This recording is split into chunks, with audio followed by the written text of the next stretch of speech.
মহিলা, তুমি জাতিকে পাপী করে, তোমার অঙ্গ প্রত্যঙ্গ জাতিকে দেখিয়ে জাতিকে জাহান্নামের দিকে ঠেলে দিয়ে তুমি নিজেকে শিক্ষিত মনে করো না। ভুল হিসাব তোমার বিদ্যাকে কবর দিতে এসেছে, তুমি মনে রেখো। তোমার মুখ দেখলে পাপ হয়, তোমার হাত দেখলে পাপ হয়, তোমার পা দেখলে পাপ হয়, তোমার শরীর দেখলে পাপ হয়, তোমার চুল দেখলে পাপ হয়, তোমার গোটা দেহটাই হচ্ছে অন্যের জন্য পাপের বস্তু। শোন, এই ছেলে, তোমার বাপ তোমার বোনকে দিয়ে জাতিকে পাপী করে তোমার বাপ যেন তাহাজ্জুদ পড়ে জান্নাত কিনতে না চায়, বলে গেলাম তোমাকে। আর তোমার বোনকে বলে গেলাম, তোমার বোনের সাথে আমার অনেক কথা আছে, তোমার সাথে কথা আছে। তুমি এক পায়ে হলে দাঁড়িয়ে থাকো, এক একটা বাক্যকে তুমি মনে করবে 1 কোটি টাকা মূল্য, তাহলে তুমি আজকে কথা মূল্যায়ন করতে পারবে। আবারও বলে যাচ্ছি, তোমার বোন জাতিকে পাপী করে নিজেকে যেন শিক্ষিতা মনে না করে। এই ছেলে, তোমার বোন জাতিকে পাপী করে যেন নিজেকে শিক্ষিতা মনে না করে। ও শিক্ষিতা নয়, ও বন্য, ও বর্বর, ও অসভ্য, ও অশিক্ষিতা। তোমার বোনকে যদি আমি বন্য অশিক্ষিতা প্রমাণ করতে না পারি, আমি জাতির সামনে বক্তব্য দেব না। তোমাকে বক্তব্যের সূচনাতে আর একটা কথা বলে যাচ্ছি, শোনো। আবু হুরায়রা রাদিয়াল্লাহু তাআলা আনহু বলেন, সিনফানে মিন উম্মতি ফিন্নার, আমার উম্মতের 2 শ্রেণীর মানুষ জাহান্নামে যাবে। লা মারাহুমা, আমি তাদের দেখিনি। আবার শোনো সম্মানিত মুরব্বী, একটু দেখুন, আল্লাহ নবী বলছেন আমার 2 শ্রেণীর মানুষ জাহান্নামে যাবে, আমি তাদের দেখিনি। আমার উম্মতের 2 শ্রেণীর মানুষ জাহান্নামে যাবে, আমি তাদের দেখিনি। আমার উম্মতের 2 শ্রেণীর মানুষ জাহান্নামে যাবে, আমি তাদের দেখিনি। তার 1 শ্রেণীর মানুষ তুমি, আর 1 শ্রেণীর মানুষ তোমার বোন। তোমার বাপকে প্রথমে নাকচ করেছি, প্রথমে বলেছি 3 শ্রেণীর মানুষ জান্নাতে যাবে না, মনে আছে কি?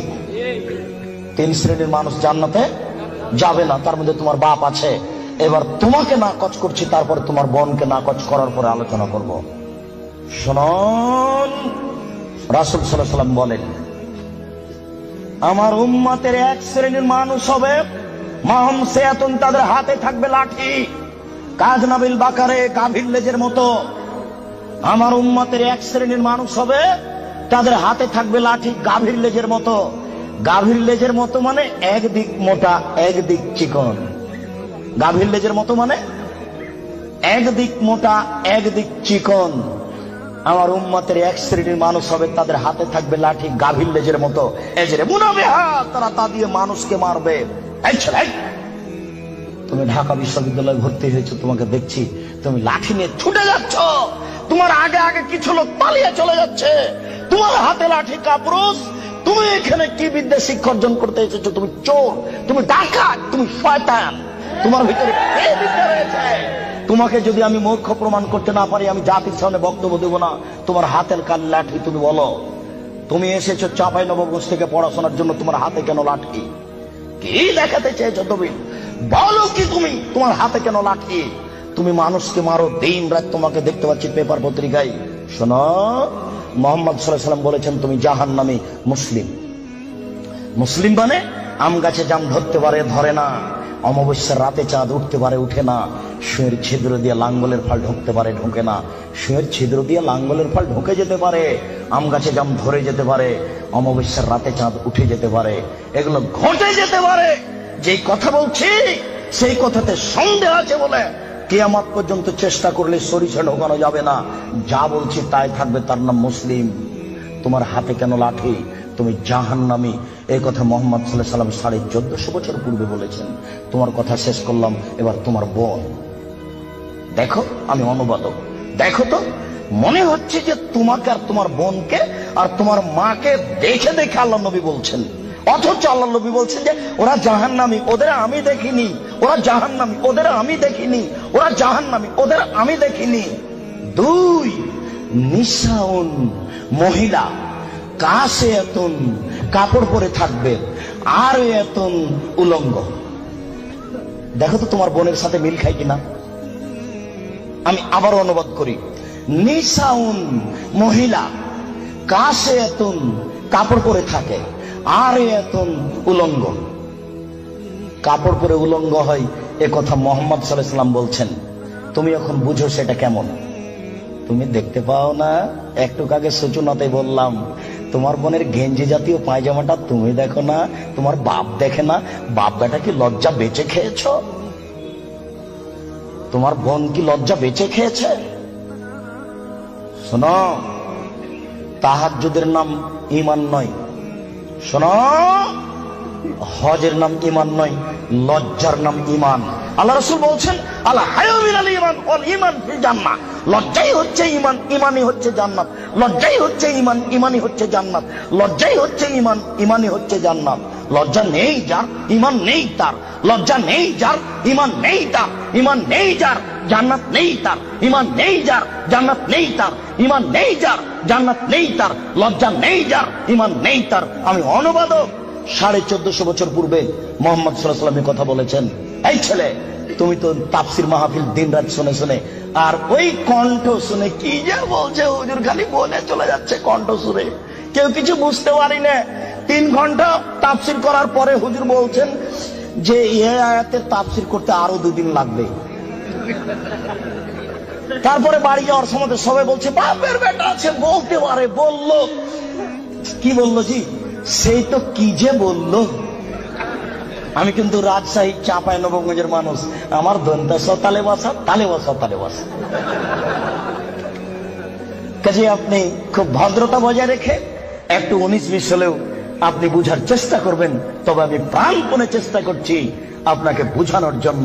আমি আপনার কিছু না কিছু উপকার করবই করবো ইনশাআল্লাহ। আপনি খালি একটু ধৈর্য ধারণ করুন। ইচ্ছা করলেই সময় বের করা যায় না। 5 মাস থেকে এই সময়টা ঠিক করা হয়েছে, তবু কত ঠেলা ঠেলি, এই দিনের উপরে যে কত আঘাত আসলো, তারপরও চলে এসেছিল। তার মানে এটা তাকদীর। একটু মূল্যায়ন করেন, কাজ তো আপনার অনেক আছে। এই ছেলে, ওই যে 5 তলা বাড়িতে, ওই যে ওরা স্বামী স্ত্রী এখন পতিতালয়ের মেয়েকে নিয়ে বসে আছে টিভিতে, তো তুমি আর আমি ঠেকাতে পারছি? কি ঠেকানোর আছে? তুমিও যাও, যা বসে থাকো, কিছু করার নেই। এসেছ, একটু ধৈর্য ধারণ করো। গল্প করবো না, নড়াচড়া করবো না, দোকান বন্ধ করো। ইচ্ছা করলে সময় বের করা যায় না। একটু ধৈর্য ধারণ করো। জীবনে কিছু করার চেষ্টা করো। তুমি মানুষ, বিচারের মাঠে পশুর বিচার হবে না।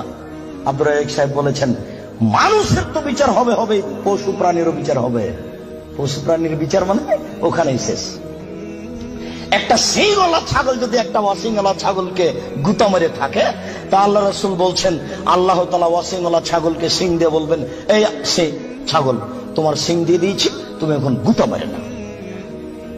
তারপরে বিচার শেষ। তার জাহান্নাম জান্নাত নেই। মানুষের জাহান্নাম জান্নাত আছে। একটু ধৈর্য ধারণ করুন, বোকামির পরিচয় দিয়েন না। ইচ্ছা করলেই সময় বের করা যায় না। আপনি কথাকে মূল্যায়ন করুন। এই ছেলে, কথা শেষ করছি অংশে, তুমি শোনো। তুমি জাহান্নামী, এ কথা আল্লাহর নবী বলেছেন। তোমার হাতে লাঠি, গাভীর লেজের মতো তুমি মানুষকে মারো। তোমার বোন জাহান্নামী। তোমার বোনকে আল্লাহ নবী বলছেন নিসাউন, মহিলা, কাসিয়াতুন, কাপড় পরে থাকে, আর ইয়াতুন, উলঙ্গ, মমিলাতুন, ওরা পুরুষকে নিজের দিকে আকৃষ্ট করে। ওই যে দেখো তোমার বোন এখনো ওই যে যাচ্ছে, ঠোঁটে লিপস্টিক দেওয়া আছে। ওকে বলো যে তোমার নাম কি? ও বলে নাকি যে আমার নাম অলকা, আমার বাপের নাম গৌতম গুপ্ত, বলে নাকি? ওকে হিন্দুর মেয়ে, তোমার বাপ কি জবাব দিবে? তোমার বাপকে তাহাজ্জুদ পড়ে জান্নাত কিনতে বলিও কাপুরুষ। ভুল বুঝেছে তোমার বাপ আর তুমি, ভুল সিদ্ধান্ত। তোমার বাপ তাহাজ্জুদ পড়ে জান্নাত পাবে না। তোমাকে বারবার বলে যাচ্ছে, তুমি মনে রেখো। তোমার বোন এখনো ঠোঁটে লিপস্টিক দিয়ে বাজারে ঘুরছে। ঢাকা শহরে এভাবে ঘুরতে হবে কে বলেছে? তুমি ধর্মকে পাগল পেয়েছ। তোমার বাপের তাহাজ্জুদকে তুমি তুলে রাখো, তোমার মায়ের কোরআন তেলাওয়াতকে তুলে রাখো, তোমার বোনের বিদ্যাকে কবর দিতে এসেছে, তুমি মনে রেখো। শোনো, তোমার বোন মানুষকে নিজের দিকে আকৃষ্ট করে। মাইলাতুন, সে নিজেও পুরুষের দিকে আকৃষ্ট হয়। বাড়িতে ছিল, ভালোই ছিল, বাজারে বের হয়েছে বিকাল 3টায়, রাত 9টায় যাবে। হাঁটার সময় কেন জানি কেমন কেমন করে, কেন জানি আনছান আনছান করে। একবার ডান দিকে যায়, একবার বাম দিকে যায়, একবার মাথার চুল নাড়ে, একবার হাত হিলাই, কেন জানি কেমন কেমন করে, কেন জানি আনছান আনছান করে। আল্লাহ নবী বলছেন ও নিজে পুরুষের দিকে আকৃষ্ট হয়েছে। লায়াত খোলা জান্নাত, ও জান্নাতে যাবে না, ও জান্নাতে যাবে না, ও তো জান্নাতে যাবে না, যাবেই না। ওয়ালা ইয়াজিদনা রিহা, সে জান্নাতের গন্ধ পাবে না। হাই না রিহা তুজাদু মিন মাসিরাতি কাদা ওয়া কাদা, এই জান্নাতের গন্ধ পাওয়া যায় 1 বছরের দূরত্ব পথ থেকে। এটা জান্নাত। এখানে একটা দ্রুতগামী ঘোড়া দৌড়াতে আরম্ভ করেছে। 1 বছর দৌড়িয়ে যত পথ যাবে, ওই পথের মাথাতে যদি কেউ দাঁড়াই, তাহলে ও জান্নাতের গন্ধ পাবে। তোমার বোন জান্নাতে তো যাবে না, যাবেই না, জান্নাতের গন্ধও পাবে না। বলে রাখলাম